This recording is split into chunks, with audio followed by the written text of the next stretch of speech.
작은 서점.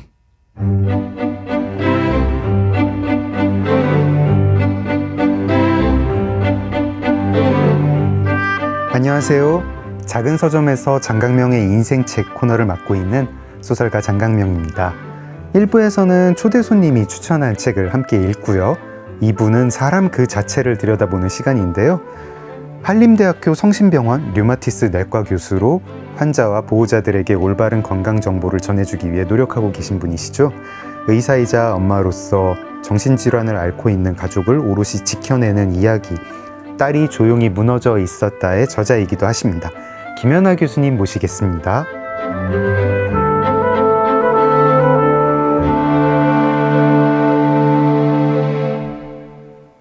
네, 교수님 어서 오세요. 네, 안녕하세요. 네, 저 2부에서는 이제 김연아 교수님이라는 사람 책을 읽는 시간인데요. 많은 사람들에게 교수님이 어떤 다른 의사들은 하지 않는 말을 하는 그런 의사, 좀 용감한 의사, 이렇게 다가올 것 같습니다. 의사로서 한국 의료 시스템을 비판하는 책도 쓰셨고요. 또 환자의 가족으로서 역시 한국 의료 시스템 혹은 환자를 둘러싼 한국 사회라는 시스템을 비판하고 좀 이렇게 조언하는 그런 책도 쓰셨습니다. 이런 책 쓰게 된 동기 같은 게 있을까요? 아무래도 이제 제가 평생 의사 생활을 했으니까, 네. 저도 나름 옳다고 생각하는 것이 있고, 네.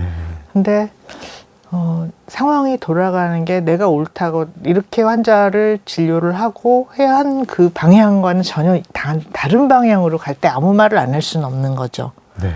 그리고 왜 이런 문제가 생겼을지를 그냥 손가락질만 하면 안 되고 좀 잘 생각을 해보고 문제가 어디에 있을까 생각을 해야 하는데, 참 안타까운 건 이제 우리나라 지금 작년부터 해서 끝을 알 수 없는 네. 의료 문제가 있는데, 저 이게 어떻게 끝날지 정말 모르겠어요. 굉장히 걱정인데, 네.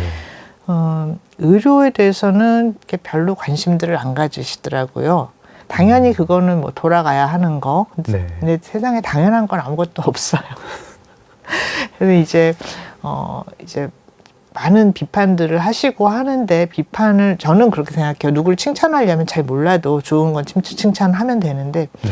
누구를 좀 비판을 하려면 좀 잘 알고 비판을 해야 그렇죠. 하기 때문에 이제 그런 발언들을 좀 하고, 많은 분들이 왜 이렇게 문제가 있을 때 이런 문제는 왜 생길까 좀 깊게 생각하시기를 저는 바라는 마음에서 책도 쓰고 했는데, 의료가 제목에 들어가면 책이 안 팔려요.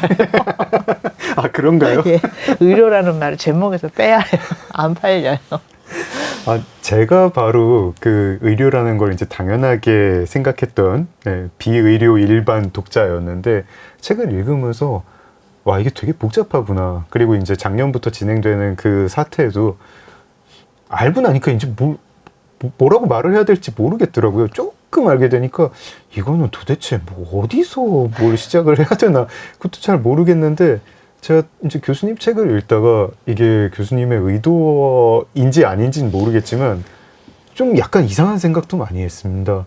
이제 병에 대한 이야기, 의료 시스템에 대한 이야기, 한국 사회에 대한 이야기, 이런 이야기들이 나오는데, 정작 읽는 저는 가끔 가다가 산다는 게 뭘까? 삶이란 뭘까? 뭐 좋은 삶은 뭘까? 막 이런 생각도 해보게 됐어요. 오늘도 그래서 그런 이야기도 좀 여쭤보려고 그럽니다. 1부에서도 잠깐 말씀드렸지만 교수님 얼마 전에 쓰신 딸이 조용히 무너져 있었다는, 제가 최근 몇 년간 읽은 책 중에 가장 고통스러운 책이었어요. 읽다 보면은 와, 정신질환 환자의 가족이 겪는 고통은 진짜, 이거는 세상에 이런, 교수님 책에 그런 문장이 있더라고요. 생지옥이 따로 없었다, 이런 문장이 나오는데, 제가 읽다가 진짜 막 너무 놀라기도 했고 마음도 아팠고, 같은 뭐 비슷한 이제 현대의학을 비판하는 내용이 담긴 책이라도 의사가 쓴 책은 조금 독자들이 좀 다르게 받아들이게 되는 것 같습니다. 특히 이제 정신건강의학과에 계시는 이제 전공의들, 전문의들은 이 딸이 조용히 무너져 있었다를 읽으면 좀 불편한 대목이 많지 않나 하는 생각이 좀 들었어요. 교수님은 일단 정신질환 전공은 아니시고 내과 네. 전문의시죠. 네. 그리고 이제 내과 전문의로서 정신질환 환자의 가족으로서 쓰신 책인데 혹시 정신건강의학과에 계시는 동료분들이 이 책을 읽고 뭐라고 반응을 전해주시거나 그런 건 없었나요? 이제 정신건강의학과 선생님들은 네. 의사들 중에 제일 좀 리버럴하세요. 아, 그러신가요? 네. 사실은 이제 정신건강의학과 네. 그리고 이제 저는 내과, 내과, 외과, 산부인과, 정신건강의학과는 조금 따로 생각을 해요. 저도 네. 사실은 별 관심이 없었고, 저는 그렇다는 것도 예. 이 책 읽고 알았어요. 네, 완전히 조금 다른 영역이라 생각을 하고 네. 별로 이제 알고 싶지 않고 네. 그랬거든요. 이 네. 뇌 문제가 되기 전까지는. 네. 그래서 이제 그 뇌에 대해서 너무나 모른다는 거는 이미 알고 있었고, 네. 그래서 그 정신건강의학의 그 많은 부분들이 아직도 다른 신체 질환, 뇌도 신체인데 네. 다른 병에 비해서는 좀 아직도 어려운 점이 많다 하는 것도 이미 다 알고 있는데, 네. 정신건강의학과 선생님들 본인도 그걸 다 인지를 하고 계세요. 그리고 뭐 알지도 못하면서 왜 이런 거 썼냐 그런 말씀 하는 분은 안 계셨어요. 또 네. 가서 이제 강연도 해달라고 하시고. 아, 그래요? 예. 예. 그래서 지금 잘 지내고 있습니다. 정신건강의학과 선생님들 상대로 교수님이 이제 강연을 예, 환자 이제 가족의 경험을 환자 가족의 입장에서 이제 이런 것들이 힘들다, 이런 건 이렇게 해주시는 게 좋겠다, 이제 그런 얘기도 하고. 예. 제가 책을 읽으면서 정신건강의학과랑 다른 과 선생님들은 조금 다르구나 하는 것도 이 책을 읽으면서 알았고, 제일 놀란 거는 양극성장애라는 병 자체에 대해서 되게 놀랐어요. 그냥 예전에 막연히 조울증 뭐 이렇게 부르던 병이었고, 그럼 가끔 조증 오고 가끔 우울증 오나 보지? 뭐 그렇게 생각을 했는데 이게 진짜 엄청 위험한 병이구나 하는 거랑 되게 우리가 모르는 병이구나 하는 그런 것도 놀랐고요.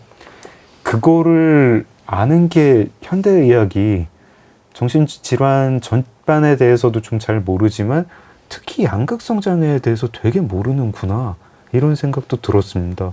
그러면서 자연스럽게 약간 현대의학에 대한 믿음도 제가 조금 좀 약해졌고요. 이제 병원에 가면 의사 선생님들의 말을 따라야 되는데 그 믿음이 있어야 따를 텐데, 믿음이 없어지면은 뭐 이렇게 병원 밖에서 무슨 뭐 대체의학이라든가 약간 뭐 사기꾼 같은 얘기에 홀리게 되고, 이 믿음이 약해지는 게 좋은 걸까? 뭐 이런 생각도 했고요. 좀 교수님은 좀 어떠신가요? 약간 그런 거에 대해서 의심을 제기하는 거가 바람직하다. 혹은 교수님은 그럼 현대의학에 대해서는 혹은 정신건강의학과에 대해서는 어떤 자세신가요? 우선 이제 정신질환들에 대해서 다른 뭐 예를 들어서 제가 보는 류마티스나 면역질환에 비해서 네. 모르는 게 더 많아요, 사실은. 네. 뇌를 연구하는 게 굉장히 좀 쉽지가 않거든요. 네. 그 영역 자체가 좀 공부하기가 어려운 영역이고, 저희는 이제 환자를 볼 때 이 관절이 안 좋으면 눈으로 보여요. 만져보면 알거든요. 검사를 네. 안 해도. 사실 이제 저희과 같은 경우는 학생들 가르칠 때 환자 들어와서 말하는 거 보고 손 만져보고 다 만져본다. 바로 진단 안 나오면 너 관절염 볼 생각 하지 마. 이렇게 얘기하거든요. 검사해서 진단해? 웃기고. 그런데, 그래도 이제 검사를 하죠. 검사해서 네네. 또 뭐 염증 수치얼마 나오고 뭐 이런 거 다 객관적인 지표까지 다 돼 있죠. 네. 정신질환은 그게 전혀 없어요. 그러니까 환자가 하는 말 듣고 환자의 생각의 흐름이나 이런 거 보고, 그리고 시간에 따른 이 환자의 증상이 어떻게 되는지 이것만 보고서 판단을 해야 하거든요. 네. 절대로 쉽지가 않습니다. 이게 이 정신건강의학 하시는 분들이 많은 노력에도 불구하고 뇌를 너무 모르기 때문에 네. 그래서 쉽지가 않은 거고요. 그럼에도 불구하고 또 이제 문제가 약이 잘 안 들어요. 그러니까 저는 이제 류마티스 관절염 예를 들면 제가 처방하는 약을 이제 처음 환자가 왔을 때 진단하고 약을 드리면 한 달 안에 이분이 많이 좋아졌습니다. 이 말이 나와야 해요. 네. 그 말을 들을 수 있는 그 기대를 할 수 있는 약들이거든요. 네. 근데 정신질환에 쓰는 약들, 그러니까 뇌를 이해를 못하니 약이 그렇게 아주 효과가 뭐 아주 뛰어나다 하기가 좀 어렵잖아요. 그리고 뭐 초기부터 효과가 있는 약인지 아닌지는 잘 모르겠고 한 약은 달 또 이후에 먹어봐야 하고 네. 아니 무슨 약이든지 먹고서 뭐 바로 다음날 막 벌떡 이런 건 없습니다. 제가 쓰는 약도 뭐 최소한 뭐 한 보름 이상 이렇게 좀 쓰면서 이렇게 효과를 봐야 하는데 네. 정신질환에 쓰는 약들은 진짜 이게 먹어서 뭐 좋아지나 이런 약들이 굉장히 많거든요. 그러니까 또 환자들이 더 힘들어하는 면이 있는데 그러나 중요한 사실은 지금 이제 과학은 뭐 현대의 종교잖아요. 과학의 방법론을 모두 다 활용을 하고 해서 지금 인류가 얻을 수 있는 그 지식 수준의 가장 그 최고 수준을 믿을 수 있는 지식, 완벽한 지식이라는 말을 할 수는 없는데 그래도 이 당사자, 환자에게 도움이 될 수 있는 가장 그 많은 노하우를 가지고 있는 게 의료진이라고 생각하시면 됩니다. 이거를 뭐 낫게 해준다는 의미는 아니에요. 이게 내가 치료해서 완치를 시켜주겠어. 이건 절대 아닌데 이 사람이 나쁜 결과가 올 확률을 굉장히 줄여주는 거죠. 그래서 완벽한 약은 없어요. 그런데 약을 안 먹었을 때는 결과가 더 나쁜 겁니다. 그리고 이런 문제들을 어떻게 하면 잘 해결을 할지에 대해서 사실 이 전문가들만큼 좋은 그런 해결책을 갖고 있는 사람들은 없어요. 네. 저희가 차분하게 이제 이 문제에 대해서 어쨌든 우리가 지금 동원할 수 있는 제일 뭐 합리적인 태도라고 하면 과학적 방법론으로 쌓아 올린 이 방법이겠다. 이성적으로 생각하면 그런데 이제 저희가 막 어떤 고통 앞에서 무너지잖아요. 무너지고 이렇게 하면 되겠지라고 희망을 품었는데 그게 좌절하고 막 이러면 무너지면서 이제 그 과학적 방법론에 대해서도 막 의심이 들 때가 있잖아요.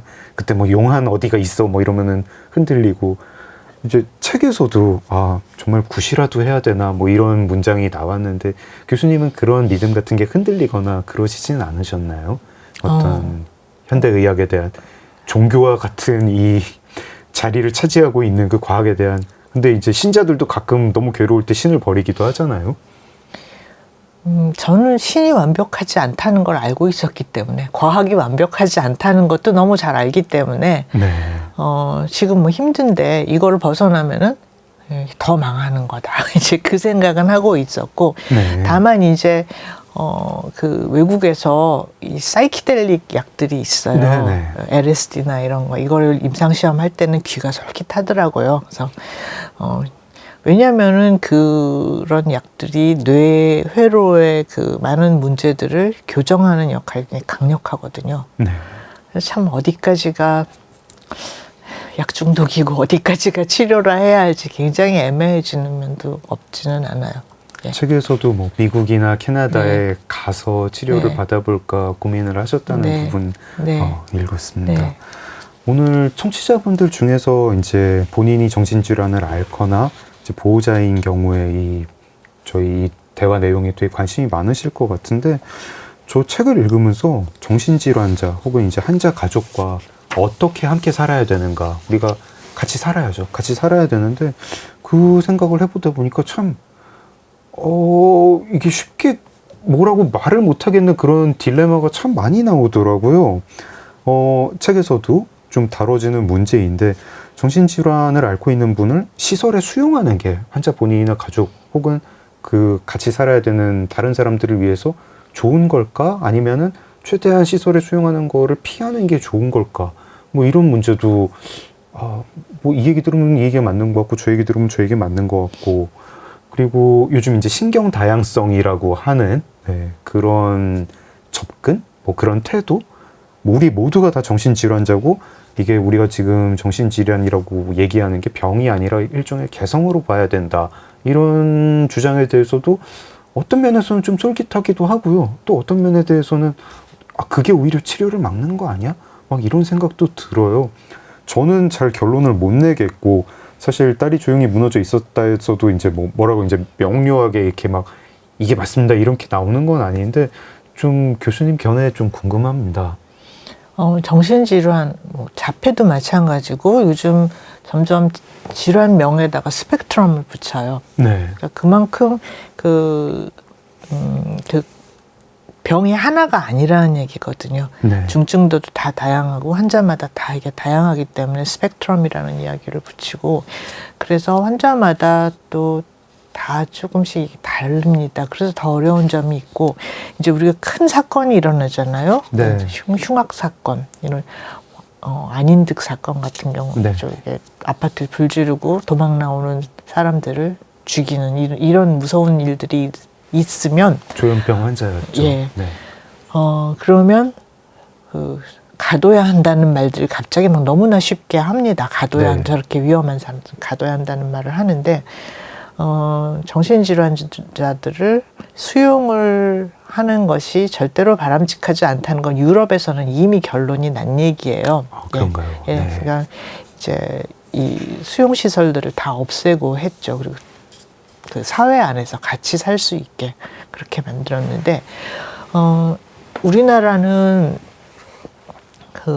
결국은 이런 문제가 자꾸 터지는 게 사회 안에 이 사람들이 갈 자리가 없어지고 고립이 되고 하면서 이제 자기를 지원해줄 가족도 없고 이렇게 되면은 점점 이제 어려운 지경이 되거든요. 이제 제가 아는 이제 같이 이제 얘기를 많이 한 분 중에 이제 김영희 선생님이라고 이분이 가족이 조현병이신데 네. 이분을 돌보기 위해서 본인이 생업을 가지질 않았어요. 의과대학 나오셨거든요. 네. 근데 생업을 가지지 않고 요 책에도 잠깐 언급. 예. 네. 그러셨어요. 근데 이분이 주장을 하는 게 분명히 모든 정신질환자가 위험하다는 거는 아닌데 그 중에서 위험해지는 시간이 있고 위험한 행동을 보이는 사람 분명히 존재한다. 이거를 무시하면은 네. 또 굉장히 그 어려운 일이 있고 특히 이제 요 부분은 가족이 손을 댈 수가 없는 그런 상황이 생긴다는 거죠. 이분이 하셨던 말 중 기억이 나는 게 네. 형하고 같이 형이신데 이제 상태가 안 좋을 때는 자기 방문을 잠그고 주무신대요. 부모님한테도 문 잠그고 주무시라고 네. 한대요. 얼마나 고통스럽겠어요. 근데 분명히 그런 위험 요소가 있다는 거를 인정을 해야 하는데 네. 이제 문제는 이거를 모두 가족한테만 떠넘겨 버리면 가족들이 환자가 진짜 상태가 잘 안 좋잖아요. 그럼 네. 집에서 어떻게 할 수가 없으니까 이제 병원으로 이제 입원을 시켜야 하는데 병원이라는 거는 보호병동이라고 하잖아요. 네. 그 옛날엔 폐쇄병동이라고 네. 했고 들어가면은 핸드폰이고 뭐고 다 뺏기고 네. 못 나 감옥하고 비슷한 거잖아요. 그렇죠. 근데 위험할 때는 어쩔 수가 없어요. 잠깐 상태가 안정될 때까지는 네. 보호를 해야 하는데 여기에 가는 게 굉장히 전쟁이라는 거죠.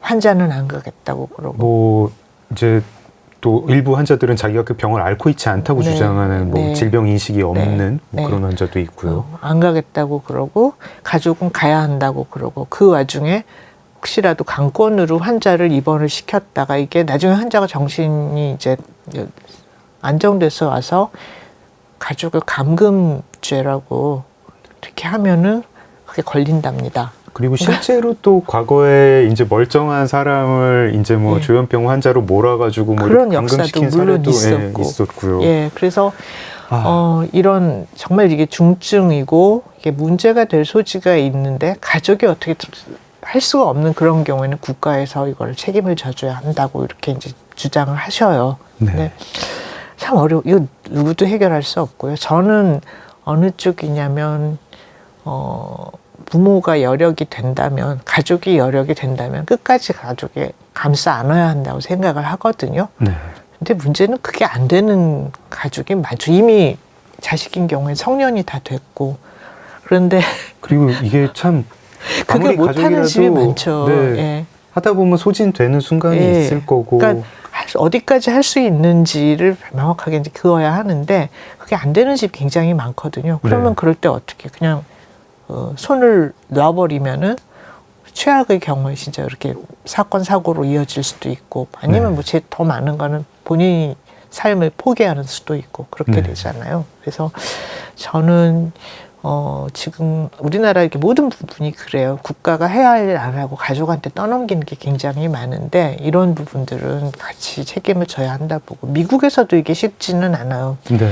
미국은 진짜 이게 문제 심각할 수 있잖아요. 총이 있는 나라니까. 탈시설화를 섣불리 했다가 좀 안 된 뭐 예로 이렇게 조금 언급을 해주셨습니다. 총이 있는 나라니까 이제 그런데 이제 최근에 이제 미국을 최근에 가보셨는지 모르겠는데 캘리포니아의 그 샌프란시스코나 뭐 샌디에고 같이 이렇게 살기 좋은 도시들이 도심에 들어가면은 다 천막촌이 됐어요. 노숙자들이 이렇게 네.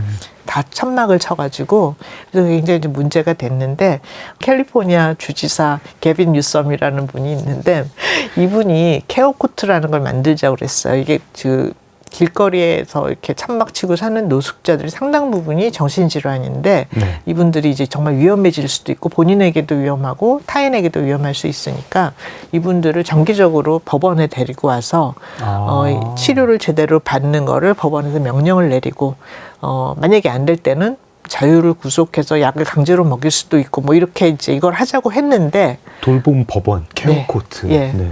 그런데 의견이 양분이 됩니다. 가족들은 모두 찬성을 해요. 네. 근데 환자들은 모두 반대하고. 아, 그렇겠네요. 그러니까 절대 쉬운 건 아니고요. 근데 그 문제도 이제 잘 그 깊이 보면 캘리포니아가 지금 집값이 어마어마하게 올랐어요. 한 10년 동안에 임대료가 어마어마하게 올랐거든요. 샌프란시스코 같은데. 그러니까 그렇게 되면은 임대료를 못 내죠. 가장 취약한 게 정신질환 환자들이 제일 취약하니까 제일 먼저 길거리로 몰리는 거거든요. 네. 이 문제를 먼저 해결해야 하는데 그 천하의 그 주지사도 그 얘기는 안 하는 것 같더라고요.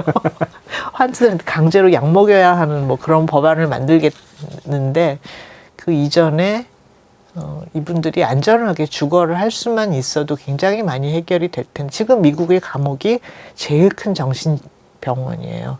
네, 그렇다고 예. 들었습니다. 정신질환이 가장 많이 수용된 데가 감옥이에요.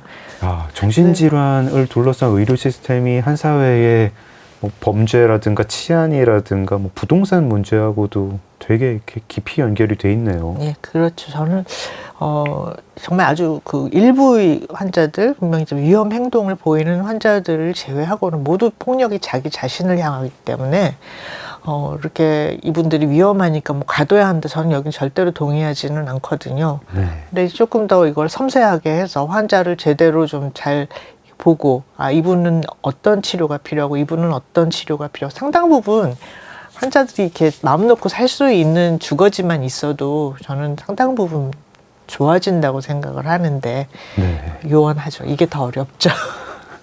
그리고 굉장히 어렵습니다. 지금 네. 저기 부동산 문제를 다 해결해야 된다는 말씀과 마찬가지입니다. 정신질환 문제는 진짜 모든 질병이 그런데 다 사회 문제예요. 질병이라는 거는.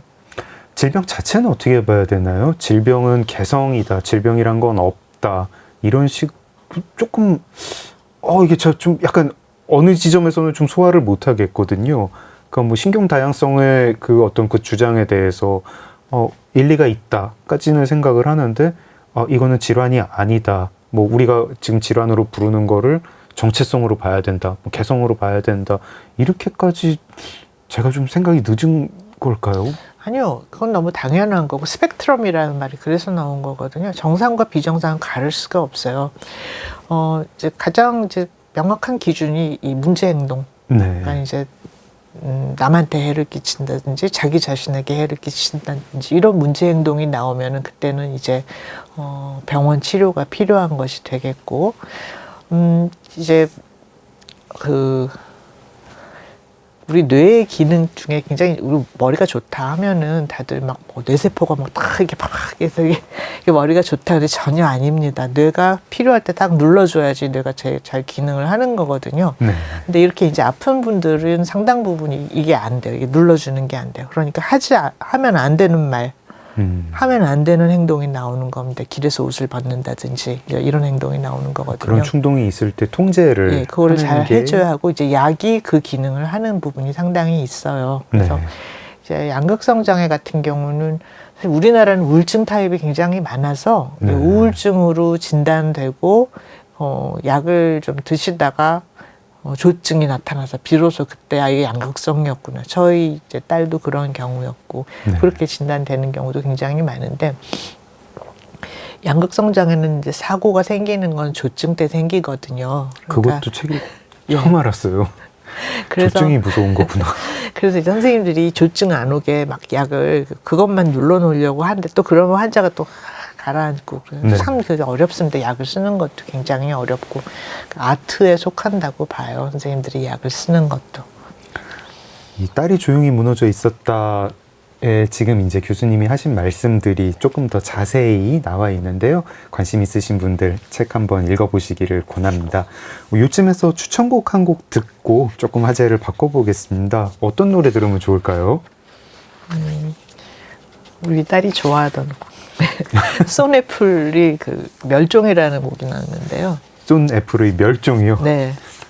그 요즘 젊은이들이 그 심리가 좀 잘 반영이 돼 있다 할까. 아, 제목이 멸종입니까? 멸종, 예. 멸종이 왔으면 좋겠다 이런 노래인가요? 그건 아니고 나는 멸종 백악기 무슨 멸종당한 동물 같아 뭐 이런 심정으로 썼다는 곡이래요. 근데 저는 뭐 가사는 잘 모르겠고 이 그룹이 정말 한국에 있어서 쏜애플이지 정말 미국이나 그 영국에서 태어났으면 이 그 세기를 긋는 그런 밴드로 이렇게 유명해졌을 때 또 모르죠 지금 K 또 뭐 내년에 이렇게 될지도 모르죠 또.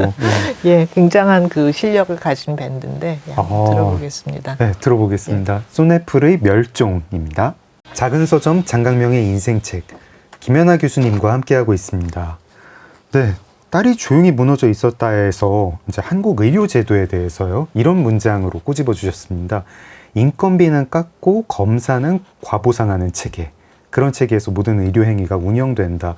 이게 이전 저서에서도 계속 이제 여러 번 강조하신 말씀이 있더라고요. 근본적인 원인이 뭘까요? 우리 한국 이제 의료 시스템은 왜 인건비 사람한테는 이렇게 좀 보상을 안 해주려고 하고 기계에 이렇게 보상을 해주려고 할까요? 이게 혹시 뭐 의사들이 돈을 많이 버는 게 싫다 뭐 이런 정서의 반영일까요? 아니면은 사람이 하는 건 못 믿겠다. 좀 한국 사회가 좀 신뢰 수준이 낮아가지고 그래서 좀 검사에 좀 더 돈을 썼으면 좋겠다. 이런 욕구들이 반영된 걸까요? 지금 뭐 의료제도 문제를 얘기하려면 이제 너무 많은 얘기를 해야 하니까 네. 뭐 다 맞는 뭐 일부는 맞는 얘기인데 저는 가장 이제 근본적인 원인이 의료가 공공재라는 생각을 안 해요. 그러니까 사실 뭐 의료뿐만이 아니고 우리가 국가에서 조금 책임을 져줘야 하는 걸 공공재라고 하잖아요. 집, 네. 주택, 네. 교육, 의료. 세 가지는 국가에서 좀 해줬으면 좋겠는데. 아, 세 가지가 공교롭게도 한국 사회에서 이 사적인 욕망이 넘실거리는 곳이네요. 이제 교육도 마찬가지로 이렇게 선생님들은 이제 보모 만들어 놓고 네. 교육은 다 사교육 시장에다 떠넘겨 놨더니 그랬죠. 이제 선생님들이 자살하는 이런 사태가 생기잖아요. 근데 이제 의료는 떠넘긴 지 너무 오래됐어요. 우리나라가 그때 코로나 때 공공병원이 정말 OECD, 의사 수가 OECD 꼴등이 아니라 공공병원이 OECD 꼴등 중에서도 바닥을 기는 꼴등이에요. 10%가 안 되거든요. 그럼 무슨 말이냐면 90%가 개원이 있는 자영업이죠. 네. 자기 돈 들여서 하는 거고 거기서부터 재벌병원까지 예, 비즈니스예요 다. 이렇게 돼 있거든요.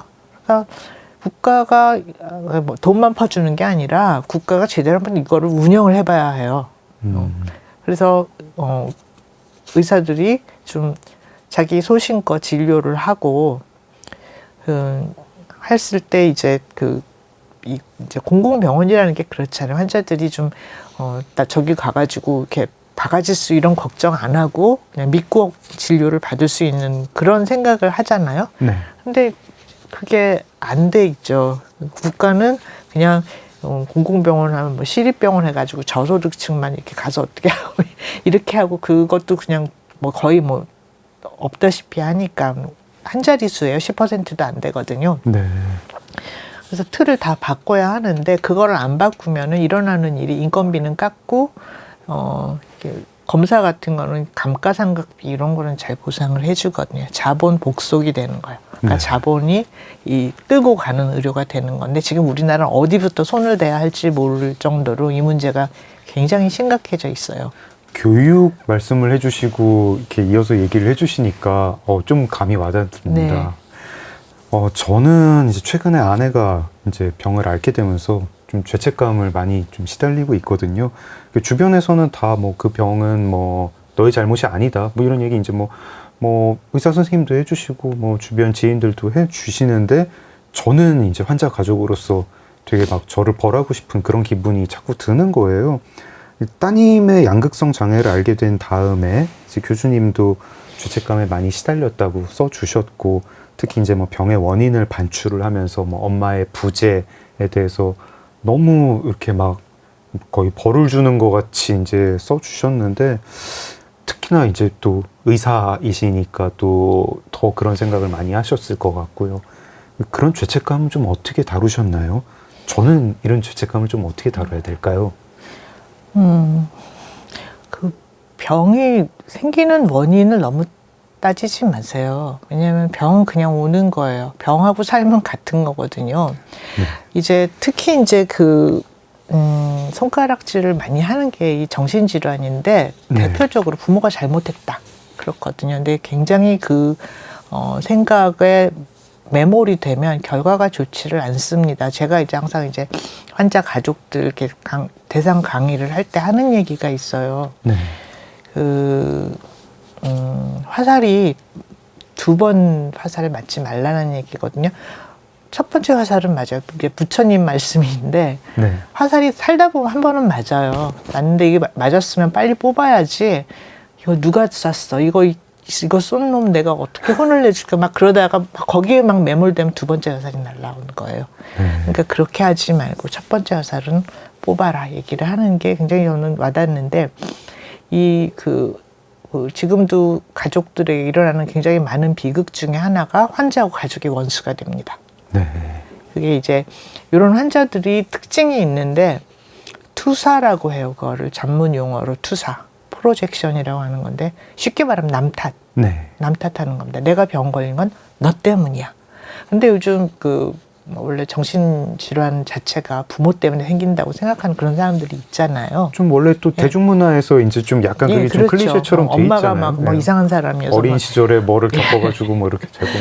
근데 이제 정신질환은 유전성이 굉장히 강한 질환이고요. 네. 유전성이 굉장히 강하고 물론 이제 환경적인 요인도 있겠죠. 환경적인 요인이라면 또 얄궂게도 그런 성향을 가진 가족이 또 있습니다. 그렇게 될 수가 있어요. 근데 이건 누구 잘못은 아니에요. 네. 이 유전자 내가 갖고 싶어서 태어난 것도 아니고 또 그 유전자를 물려주고 싶어서 물려준 것도 아니고 그렇죠. 누구를 탓을 해요. 그러면 태어나지를 않았어야죠.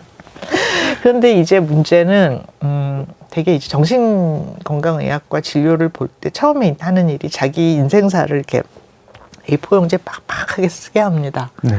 그걸 다 이거 별별 얘기가 다 나오죠. 언제 엄마가 나한테 무슨 말을 했고 아빠가 뭐 나를 어떻게 네가 이때 병이 걸린 것 같다. 만약에 어떤 상담자가 그 말을 해주면 이거 얘한테 진리가 돼요. 그래서 그때부터 부모를 이제 아주 혹독하게 원망을 하기 시작을 하고 그런 얘기를 하는 상담자도 있나요? 그분이 나쁜 뜻으로 하는 게 아니에요. 그런데 이분은 그냥 이 때문에 네가 부모 때문에 네가 병 걸렸어 이렇게 하는 건 아니고 요게 요인이 됐을 수도 있겠다 뭐 이렇게 얘기를 그분도 솔직히 말하면 저는 그런 분들은 실력이 조금 없다 생각하거든요. 네. 그렇게 진짜 문제 부모 있죠. 진짜 문제 부모도 있지만 만약에 부모가 우리나라 같은 경우는 막 푸시하는 부모들 있잖아요. 뭐 공부해라고. 그럼 사회가 그 푸시 안 하면 못 사니까 그렇게 된 거고. 그리고 뭐 이렇게 어린 시절부터 자랄 때까지 부모님이랑 한 번도 안 싸운 집이 자식이 할 말 없는 사람 어디 있어요. 근데 이제 이렇게 하면 이 사람한테는 이게 진리가 되고 더 나쁜 거는 부모가 내 부모 때문에 내가 병에 걸린 거여서 부모가 다 책임을 져야 한다. 이런 생각을 하게 되면은 정말 이제 어려워집니다. 네.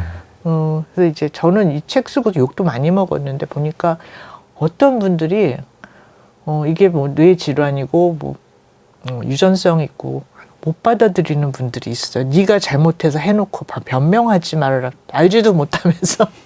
그래서 벌을 주고 싶은 분이 계시고 잘 읽어보니까 네. 환자 같은데 아마도 본인이 그 자기 그 방어를 할 때는 나의 부모 때문에 생긴 부모 때문에 병이라는 이렇게 그게 됐다. 이분의 방어였던 것 같아요. 네. 그러니까 참 마음이 아프고 내가 잘못한 건 없는데 우리 딸한테 보여주면 뭘 한다고 이런 말 함부로 해야 돼. 저희 딸하고 원수 아니에요, 저는. 나 그런데 이런 그런 걸 보면은 참 또 가족들은 또 얼마나 또 마음이 아프고 환자 본인한테도 좋지는 않아요. 그게 지금 이 험한 세상에서 나를 도와줄 정말 가장 끝까지 도와줄 사람하고 그렇게 사이가 나빠지면은 환자 본인한테도 참 안 좋거든요. 그래서 저는 네. 이제 모든 이제 상담이나 이런 다른 선생님들하고 얘기를 할 때도 말 한마디 조심해야 한다. 특히 부모한테 화살이 돌아가는 말은 조심해야 한다고 이렇게 얘기를 합니다. 그게 왜냐면은 부모 욕하는 거 너무 쉽잖아요. 쉽죠. 쉽고 저희가 많이 하게 되고 그렇죠. 예. 네. 근데 이제 이거를 우리는 그냥 머릿속으로 이렇게 하다가 그냥 됐어 그러는데 이게 안 되는 사람들이 있거든요. 네. 그렇게 되면 정말 부모하고 원수 된다는데 그런 예들도 많이 봤어요. 그래서 참 안타깝더라고요. 부모가 너무 좀 안 됐고 아이가 아파서 그것 때문에만 좀 너무 고통스러울 텐데 거기다 대고 이 부모를 원수처럼 보게 되면은 정말 힘들겠다 그런 생각이 들었어요. 그래서 그 얘기도 꼭 합니다. 네. 환자를 위해서라도 그런 네. 죄책감을 네. 좀 떨쳐야 되겠습니다. 네. 뭐 정신질환이 그런데 뭐 다른 질환은 예, 질환이 생겼을 때 원인 자꾸 찾지 마세요. 모르는 게 대부분입니다. 왜 생겼나. 아유, 감사합니다. 네. 아까 말씀 중에도 이제 병이 곧 삶이다, 병이 네. 곧 인생이다 말씀을 해주셨는데요. 딸이 조용히 무너져 있었다 222쪽에 제가 막 밑줄을 그은 문장들이 몇 개 있었습니다. 나는 그것이 죄도 벌도 아닌 바로 인생이라고 생각한다. 우리는 이기는 패보다는 지는 패를 잡을 일이 훨씬 더 많다. 인생은 지는 패를 잡았을 때 이것을 어떻게 받아들이는지에 따라 성패가 갈린다. 따님의 병에 대해서 자기 업보라고 탓하는 이제 가족에 대해서도 교수님께서 그런 건 업보가 아니라 그게 인생이다라고 이제 대꾸하고 싶으셨다고 적어주셨어요. 인생이 뭔가요, 교수님? 이런 질문 훅 드려도 되나요? 제가 무슨 어떻게 살아야 되나요? 제가 무슨 대단한 사상가도 아니고 저도 잘 모르겠어요. 어떻게 살아야 하는지 잘 모르겠는데 이제 우리는 좀 너무 멀리 내다보는 것 같아요. 저는 언제부턴가 장기 목표라는 걸 없애버렸어요. 오늘을 잘 넘기면 막 혼자서 막 박수 쳐주고 잘했다고 그러고 아주 좀 하루살이처럼 그렇게 살고 있는데 왜냐하면 이제 제가 좀 이제 그럴 만한 나이가 됐다고 생각하거든요. 저는 글쎄 뭐 얼마나 뭐 많은 일을 했다고 생각은 안 하는데 그래도 열심히 살았고 그리고 누구한테 피해를 끼친 적도 없고 열심히 사셨고 기여를 많이 하셨죠. 뭐 작은 움직임으로 이렇게 사람들하고 같이 어떻게 우리 사회가 어떻게 좀 좋은 쪽으로 갈지 이런 것들을 서로 얘기를 할 그런 기회들을 좀 많이 만들었고 그래서 뭐 만약 내일 딱 내가 죽는다? 그래도 돼. 뭐 이렇게 생각하면 잘 사는 것 같아요. 책에도 그런 말씀을 조금 적어주셨거든요. 결과적으로 어떤 거창한 목표도 무의미하다. 뭐 가장 중요한 목표는 삶 그 자체가 되어야 할 것이다. 이런 문장이 있었는데 저 여러 번 읽으면서 저는 조금 소화를 아직 못한 것 같아요. 그러니까 삶 자체가 목표가 되는 삶이라는 게 뭘까? 장기적인 목표가 없는 삶이 그러니까 그런 상태가 슬픈 상태인지 자유로운 상태인지 홀가분한 상태인지 잘 모르겠거든요. 삶 그 자체가 목표가 되는 삶, 이 문장을 쓰실 때 좀 어떤 기분으로 쓰신 건가요? 말씀드렸듯이 저는 무슨 뭐 대단한 철학도 없고 철학 공부는 안 했어요. 제가 책을 읽어도 철학책 이런 건 잘 안 읽어요. 이상하게 그럴 때 약간 좀 이과 문과 차이가 있는 것 같아요. 저는 다른 책은 읽어도 철학책은 못 읽겠더라고요. 범죄 소설을 많이 대신에 범죄 소설 읽으시면 더 남는 장사인 것 같습니다. 그런데 이제 지금 이 순간을 잘 산다. 이게 되게 중요할 것 같고, 왜냐하면 점점 지금 바로 내일 무슨 일 생기는 것도 예측하기가 어려운 그런 시대가 되고 있거든요. 그러니까 그쵸. 자꾸 이제 미래를 예측하려고 하면 불안해져요. 저만 그렇게 생각하는 거 아니죠? 네, 나날이 왜 이렇게 점점 더 예측 불가능한 사회가 되어가지? 이런 생각을 해요. 지금 기술 현기증이라는 말을 하잖아요. 그쵸. 그러니까 이제 쌓이는 정보, 그거를 이제 무지막지한 속도로 해결을 하려는 AI, 뭐 퀀텀 컴퓨터 이런 거의 우리 머리로 생각을 할 수도 없는 그런 일들이 일어나고 있어요. 그래서 미래를 예측한다는 게 거의 불가능하니까. 근데 예측 안 하면 되는데 불안해. 저희 뇌가 그거 예측하라고 만들어진 기관 아닌가요? 뭐 좀 시뮬레이션 하라고? 예측해서 대비하라고? 뭐 생각은 할 수는 있는데 다 틀릴걸요. 그래서 그쵸. 다 틀리는데, 근데 오늘 잘 살면은 내일도 또 잘 살 거야. 저는 이렇게 아주 그냥 단순하게 생각을 하고 있습니다. 그래서 미래를 점점 예측을 하는 게 불가능해져요. 그래서 미래에 대해서 너무 집착을 하니까 지금 불안이 시대병이 되고 있다고 저는 그렇게 생각을 하거든요. 불안하지 않은 사람 없고요. 젊을수록 불안해요. 그런 것 같습니다. 특히 이제 20대, 30대도 정말 불안해요. 뭐 예측하는 일, 이 불안을 낳을 수밖에 없으니까 좀 예측을 줄이고 범죄 소설을 많이 읽고 뭔가 얻은 것에 대해서 좀 감사하면서 살아보겠습니다. 따님이 아팠기 때문에 얻은 게 있다고 적어주셨어요. 마지막으로 좀 그거 좀 말씀을 들어보겠습니다. 저희 딸이 이제 굉장히 똑똑했고, 그리고 이제 또 제가 이제 저희 가족이 생각하는 이 아이가 나갈 길이, 그러니까 이제 미래가 있었어요. 그런 미래가 있는데 그게 완전히 어그러지는 그런 경험을 하면서 저는 이제 능력주의를 완전히 버릴 수 있었던 기회가 됐어요. 저도 사실은 능력주의를, 저는 제 나이 또래 다른 사람들에 비해서 능력주의 별로 안 믿은 사람이긴 하거든요. 운이 좋아서 내가 좀 이렇게 된 거다 하는 생각 굉장히 많이 가지고 있었던 사람인데. 약간 다른 분들이 보기에는 능력주의의 정점에 계셨던 분 아닌가요? 뭐 그렇게 생각하는 분들도 있는데 뭐 생각은 자유지만 저는 좀 그렇게 내가 지금 이 자리에 있는 거는 운이 대부분이다 이렇게 생각을 항상 했었는데, 그래도 아마 조금은 아마도 제가 속한 사회의 성격상 나 잘나서 이 생각이 없었을 수는 없을 것 같은데, 우리 애가 이렇게 아프면서 이제 모든 게 다 갖춰졌는데 건강이 어느 날 갑자기 너무나 어린 나이에 건강이 이렇게 무너져 버리면 정말 아무것도 아닌 게 되는구나. 그동안 내가 가지고 있었던 게, 그거를 경험을 하면서 또 이게 능력주의가 사회에 팽배할 때 벌어지는 그런 폭력, 이런 것들에서 조금 더 깊게 생각을 할 수가 있었죠.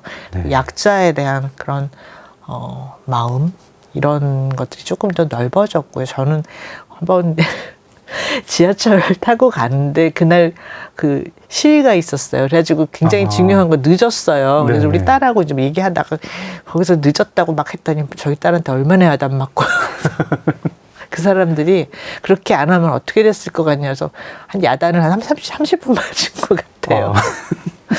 그래서 그런 면에서 자식한테 배우죠 또. 제가 아까 마지막 질문이라고 드렸는데 사실은 진짜 마지막 질문이 하나 있습니다. 저희가 모든 게스트한테 여쭤보는데요. 하루 일과 아니면 뭐 하루는 아니더라도 계속 반복해서 하는 일에 대해서 여쭤보고 있어요. 장기적인 목표를 안 가지고 계시다고 하니까 더 궁금합니다. 교수님 뭐 일과 내지는 뭐 늘 지키는 뭐 그런 루틴 같은 게 뭐 좀 소개해 주시죠. 장기적인 목표가 없다고 했는데 아주 없는 건 아니고요. 소설 쓰셔야죠. 작년에 이제 있었던 1년의 사태 후에 굉장히 좀 제가 해왔던 이게 의사로 살아왔던 삶에 대해서 굉장히 다시 돌아보게 됐어요. 그러니까 환자를 본다고 하잖아요.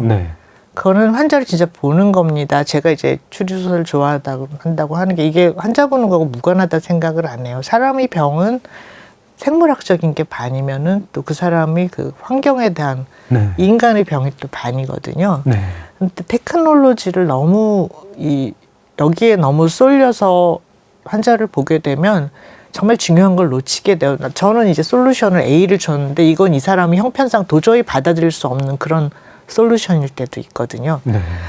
그래서 인간에 대한 이해가 굉장히 깊어야 하는데 작년에 일어났던 일련의 일들은 정말 우리나라 가뜩이나 이렇게 사람 환자를 제대로 보는 걸 어렵게 만들고 3분 진료 뭐 이렇게 하면서 약만 처방해주고 이런 시스템을 전혀 고치지도 않았으면서 정말 환자를 본다는 그 의미를 완전히 짓밟아버리는 사람들이 정책을 만든다는 그런 생각이 들었어요. 그래서 조기 은퇴를 하겠다. 조기 은퇴를 하고 다른 일을 해보겠다. 이제 그런 생각이 좀 들었어요. 장기 목표는 조기 은퇴. 네. 그리고 또 인생이 짧더라고요. 그래서 이제 이 일이 정말 좀 그 보람이 있고 의미가 있으면은 끝까지 할 수 있는 데까지 하는 건데 작년에 있었던 그 일들이 굉장히 그 엄청나게 많은 그 트라우마들을 안겨놨거든요. 네. 일을 할 때 소명의식도 없어졌고 그 많은 그 비판과 그런 홍수 속에서 그래서 이제 장기 목표랄까 조그만 게 생겼는데 장기 목표가 아니라 내년이 될 수도 있고 그렇지만 이제 루틴은 매일매일 해야죠. 루틴은 어떤 건가요? 장기 목표도 조금 지금 공개하기 어려운 건가요? 아니 장기 목표는 그렇게 해서 다른 일을 하고 싶은데 그 다른 일은 나중에 말씀드릴게요. 네네 알겠습니다. 아니, 루틴은 환자 봐야 하고요. 그리고 네. 이제 매일매일 그 학술지를 봐야 하고 어떤 그 변화가 있는지 어떤 발전이 있는지 학술지 매일 봐야 하고 그리고 논문 써야 하고 뭐 그게 제일 중요하죠. 학생을 가르치는데 학생이 지금 없어요. 그러니까 이게 지금 좀 재미가 없고 내 인생이 뭐였나 하는 생각들을 다 좀 하고 있습니다. 장기 목표는 뭔가 그런 데서 돌파구가 되는 뭐 그런 프로젝트인 거죠? 다른 일을 좀 해보고 싶다 하는 게 이제 되는 건데 그 시기가 너무 빨라지지 않았으면 좋겠는데 하여간 작년에 이런 우리나라 의료가 좀 저는 그 세계 최고 이렇게 생각 안 했거든요. 항상 위태롭다 생각했는데 그렇게 무기력하게 한 발길질에 무너질 줄은 몰랐어요. 저도. 그냥 한국 사회 자체가요. 병을 앓는 것 같아요. 근데 이 네. 병을 앓고 나서 뭔가 얻는 게 있었으면 좋겠어요. 사회적으로도 얻는 게 있었으면 좋겠고 의료인들도 얻는 게 있었으면 좋겠고 또 의료인과 같이 일하는 혹은 의료를 찾아가는 환자들도 얻는 게 있었으면 좋겠고 얻는 게 있었으면 좋겠습니다. 뭐 예측하기 어려운 사회지만 조그만 기획이 하나 있다면 가짜 환자라는 그런 기획이 있어요. 그래서 가짜 환자. 예, 우리 너무 환자 많이 만들고 있다는 그런 기획이 있어요. 그래서 그거는 이제 중단기 목표서 올해 안으로 해결할 수 있으면 좋겠습니다. 환자들이 자기 병을 속이고 얘기하는 그런 얘기가 아니라 그게 아니라 의료 시스템이 시스템 안에서 환자가 아닌 사람들을 환자로 만들어버리고 있는 그런 거에 대한 의료가 만들고 사회가 만들고 너무 흥미로운 기획인데 그 기획을 마치면 또 모셔가지고 자세히 들어보고 그 다음 기획도 들어보고 그러면 좋겠네요. 네, 어제에 이어서 오늘까지 김연아 교수님과 함께 했습니다. 오늘 소개해드린 책 딸이 조용히 무너져 있었다. 많은 분들께 도움이 될 것 같아요. 관심 있는 분들 꼭 한번 읽어보시길 바라겠습니다. 마무리하는 노래 한 곡 추천해 주시겠어요? 네, 캐롤 킹의 You've Got a Friend라는 곡을 듣고 싶습니다. 뭐 아무리 세파가 힘들고 해도 네 옆에는 내가 있다는 그 이야기인데 이 단순한 이야기가 굉장히 그 마음에 와닿습니다. 지금 딱 들으면 좋을 것 같은 노래네요. 캐롤 킹의 You've Got a Friend. 이 노래 들으면서 교수님과는 인사를 드릴게요.